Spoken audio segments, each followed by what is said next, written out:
have a retired Army general friend. He once told me that the worst thing an army can do is to fight battles on different fronts. No military formation survives fighting battles on many fronts. So we have reduced the battle for the soul of Nigeria to 2 fronts. Number 1, reaching out to Youth-2. And number 2, decommissioning the 1999 Constitution, which everybody now knows is the cause of all our wars in Nigeria. You can locate the impunity of the government in the 1919 Constitution. You can locate the corruption in the 1999 Constitution. You can locate every evil, the lack of social services, the lack of education, everything wrong is located in that document. So we have only 2 fronts, the Youth-2 and then the 1999 Constitution. Any other battlefront other than these 2 battlefronts is an unnecessary waste of human life and unnecessary bloodshed. Okay, so the question everyone is asking me is, okay, Ogbo, we get it, but how do we operationalize the strategy? How do we reach out to Youth-2? How do we court them? How do we reach out to them? And some people say, oh, they're impossible to reach. How do we do it? How do we convince them? Well, the politicians know how to do it, and they have been doing it. How do I know? Take a look at this.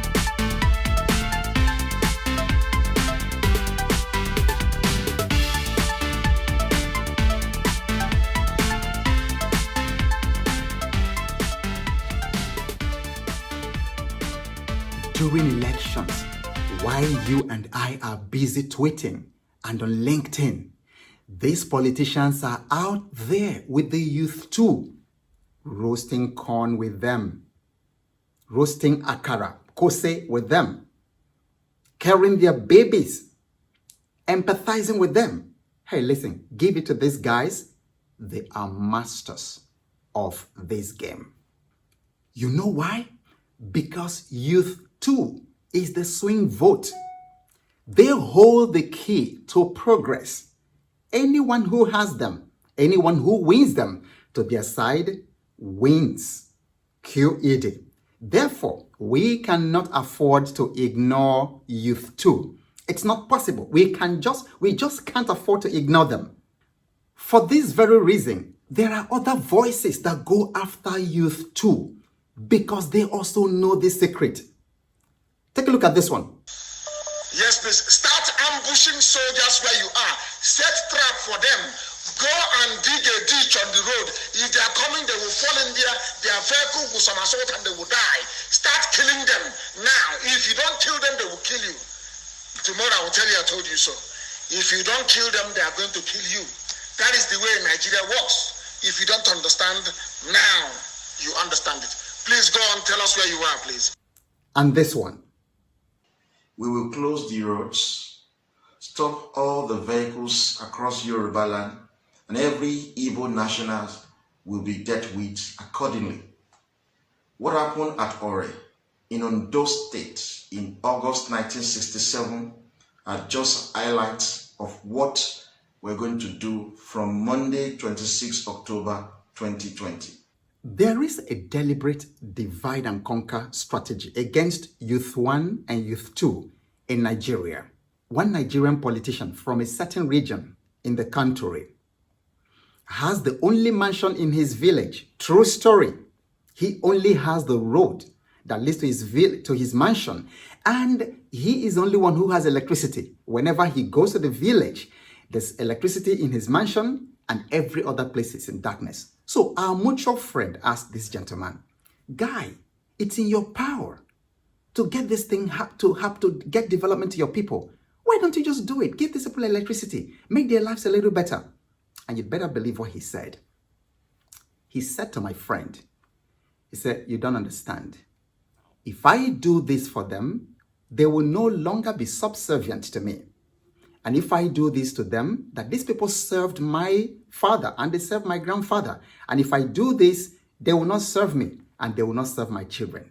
So he keeps his people deliberately subservient. And these are the very people that they use when it is time. They have mastered the game of manipulating Youth-2 and using them for all the atrocities that happen during the elections and afterwards. Hey, but we got to get in the game. We're going to get in the game. And I'm going to give you the exact template, the extra strategy, some guidelines, operational guidelines to reach out to Youth-2. So I'm going to offer you an acronym that makes it very easy for you to remember and to implement. And you can implement these strategies, you can operationalize them as a company or as individuals. I have used the acronym REACHOUT. REACHOUT to make it easy for you to remember. So let's go right into it. The first R in the REACHOUT stands for respect and recognition. The taproot of the anger of Youth-2 is that they don't feel respected, recognized, and accepted as human beings in the society. They are generally regarded as dispensable. A few years ago, they robbed a colleague of mine somewhere around Akpongbo. You know what they told him? He said, "Oga, you better give us money or we will kill you. As you see your soul, if you kill us, nobody go ask. But if we kill you, people go cry. Nobody go cry for us. You better give us money." Of course, nobody advised my colleague to quickly give them money. These people are not respected. And the first thing that we want to offer them is respect that a human being deserves. Youth-1, don't ever look down on these people. Don't ever look down on these people. Many of them are where they are, not entirely by their own making. And for goodness sake, when you give them that your pack of Indomie, stop doing selfies with them and using it to boost your ego on social media that you went out there and gave Youth-1 Indomie. And then you're videoing it all over the whole place, and then you're using them basically to boost your ego. You can respect them, and there's a way to give to people respectfully. So, number one, respect. We must respect and recognize them as human beings. They need respect. They deserve your respect. They deserve our respect more than they want money. Okay, next is the E. And the E stands for education. Meanwhile, I'm not just talking about certificate. A couple of years ago, I had an appointment with a state governor. They had wanted me to work with them on a youth transformation program for that state. The evening before that time, I was in my hotel room and I tuned on to the state television. And between 3 p.m. and somewhere around 7 p.m., like 3-4 hours, I logged every activity, everything that happened on the state television throughout within that time. What I was looking for was something we call education versus entertainment ratio. So I was looking at, for the state television, how much of the programming was actually educating the people versus how much entertainment that people had. Ladies and gentlemen, it is terrible. It was pathetic, because for all the programs that I saw there, 98% of the programs were entertainment, dancing, local movies, and all kinds of things. And just two programs that had a semblance of something that was education. We are going nowhere with that kind of programming. You see, the biggest disease among the Nigerian youth is not cancer, and it's certainly not COVID-19. It's not malaria. It's not any of those things. The biggest disease among the Nigerian youth today is lack of reading. People are not reading, and we are going nowhere until we read. And then when I look at the kind of comments that the youth make on social media, you could see the glaring ignorance and the lack of reading. People can't even read something beyond a paragraph, and they've started commenting. And then when they read, you could tell that there's no comprehension. Therefore, Youth-1, both for you, because you also have that problem. You don't read, but we must get Youth-1 and we must get Youth-2 to read, because we can literally read ourselves out of poverty. And people can literally read. Reading is a revolution. Reading is a weapon. Because the moment our youth begin to read today, everything will change. We don't read. Okay, so build libraries in the village. You say, okay, they may not read it, but let's do that first. It was reading that transformed and keeps transforming my life. Reading has changed so many lives, and it is not possible for us to fight this war without encouraging a reading culture among our young people. Next, A stands for associate. Even the Holy Scripture says that you should associate with men, with people of low degree. One of the things about poverty is the quality of network and the social status. The only difference between people, a rich person and a poor person, is their network, their associations, who they move with. Today, many of you Youth-1, if you wanted to raise $500,000 naira, you could do it with a phone call. But do you know there are many of these Youth-2? I have met so many of them and have worked with so many of them who cannot raise 500 naira in 1 week. I have met a Youth-2 teenager who could not raise 1,500 naira, that's about $3, in 2 months. And her family could not. You know what they told her? True story. God is witness. They told this girl, you go sleep with somebody and raise the money to pay for her exam fee. I have also met a Youth-2 girl. She came to my office when I was working in Shell. She told me, she narrated how she was so hungry one day that for a bottle of Coke, she slept with a man. The man said, I will buy this Coke for you, but you must sleep with me. And a bottle of Coke at that time was 50 naira. She narrated this story with me. She narrated this story to me with her own mouth. So you see, wealth, the proof of wealth is access to cash at a moment's notice. Many of the Youth-2 do not have it. It is a huge mountain for these guys to raise $2 within 1 week for many of them. So associate with them, play football with them. Your association, your business can create cooperatives for them, agricultural cooperatives. You can create a networking platform for them. The late Bimbo Odukoya had an incredible platform which she brought all these children and transformed them through a platform. You can do that. Your business can do that. The next is the C. And the C stands for catch them young.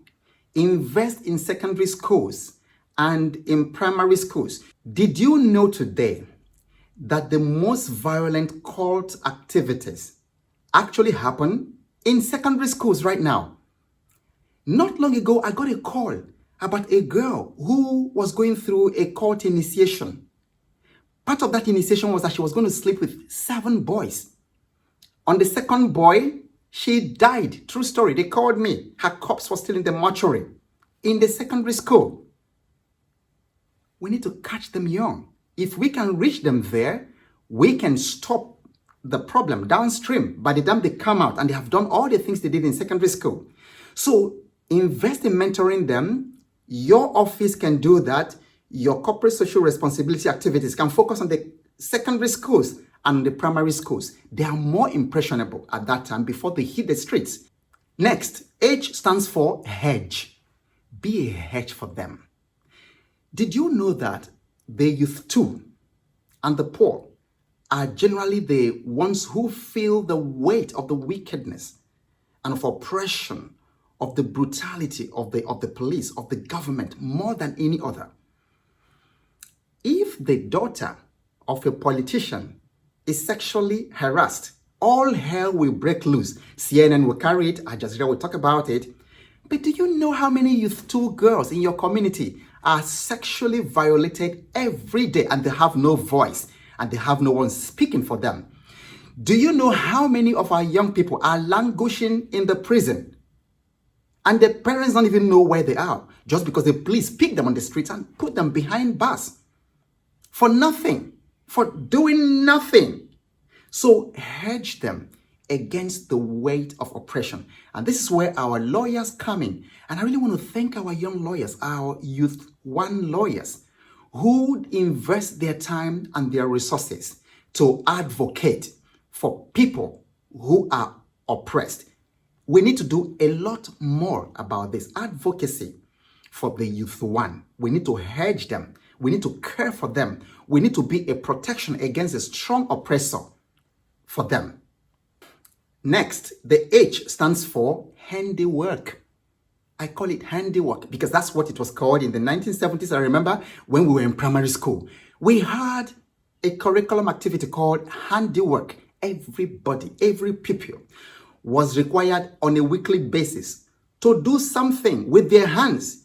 You could weave a basket, you could mold a clay pot, you could do something with your hands. And then the teachers graded it.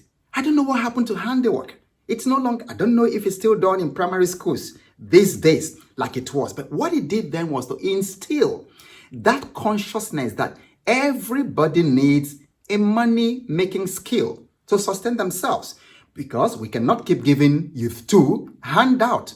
The best thing we can do for them is for them to acquire skills that can make them self-reliant.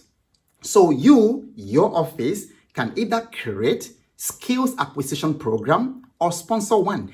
You see, one of my friends, the lady mechanic, Sandra, she was also a business school classmate. She's done so much more for the girl child than many governors have ever done in their lifetime. Sandra has taken so many girls out of the street, out of prostitution, out of the streets, because she helped them acquire the auto repair skills. And these girls are happy, they are standing because they have skills.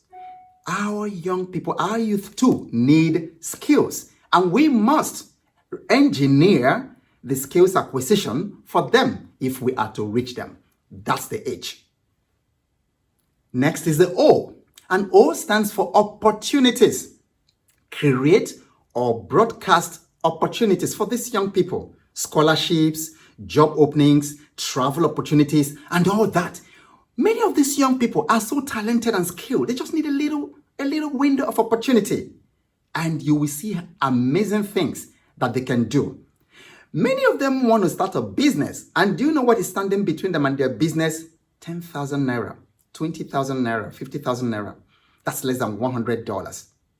Let us provide business grants, small business grants, for them, and coaching to help them to succeed. Next is the U. U stands for underwrite. We can underwrite their debt. Many times, these people, escaping poverty is it's not a day's job. It's not a hit and run affair. Poverty is a very, very merciless prison. Many times, these people are kept awake in the night for debts they owe, debts they incurred from medical expenses or school fees and things like that. And then sometimes, and of course it's not a justification, but sometimes that's what pushes them to crime, to pay debt. Not long ago, case in point, a young girl who actually had a very good upbringing found herself so indebted that she told me that she had made arrangements to go sleep with men to pay off her debt. We can underwrite debt and, more importantly, show them how to stay out of debt. For it is impossible for anyone anywhere in the world to become wealthy, to build riches without delayed gratification. And finally, the T. T stands for transformation. And this transformation is actually focused on you. You see, because you cannot give to others what you don't have. So Youth-1, you must constantly transform yourself, because you cannot transform others when you yourself are not being transformed. You cannot give what you do not have. And for us to transform the Youth-2, we must understand their worldview, because it is not possible to transform anyone without getting into their worldview and understanding the worldview that shapes their behaviors, that makes them behave the way that they behave. And also without understanding their environment, because environment shapes behavior.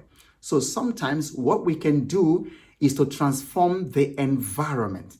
Many times these people behave the way they do with aggression because the environment that they wake up and sleep and exist every day is so filled with the survival instinct, with aggression. We can transform ourselves and we can transform them. Okay, so I hope you find this framework helpful to help you to begin to brainstorm.